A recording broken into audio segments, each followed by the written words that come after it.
আসসালামু আলাইকুম, কেমন আছেন? ওয়ালাইকুম আসসালাম, ভালো আছি। আচ্ছা আপু, আপনার নামটা কি? আমার নাম সুমাইয়া। সুমাইয়া। সুমাইয়া নামের মেয়েরা অনেক ফানি টাইপসের হয় না? জানি না তো। আচ্ছা, তো আপু জানে না, তো আমরা একটি চ্যালেঞ্জ থেকে আসা হয়েছে ক্লাসিক ফুডটি আমরা গুগলি টাইপসের প্রশ্ন করে থাকি। আপনি কি প্রস্তুত? পারলে তো প্রস্তুত থাকবো।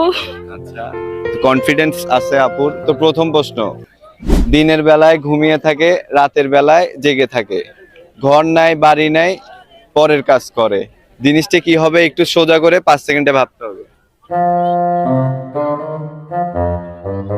সময় শুরু হচ্ছে এখন। বাইরে থেকে বললে ডিসকোয়ালিফাই প্রশ্নটা। চাঁদ বলছে না? আচ্ছা, 4টি কেন একটু বলেন। প্রশ্নটা আবার করেন। আপুরে কিন্তু বাইরে থেকে বলে দিতেছে আনসার গুলো। আমি ভাবতেছি না, আমি এরকম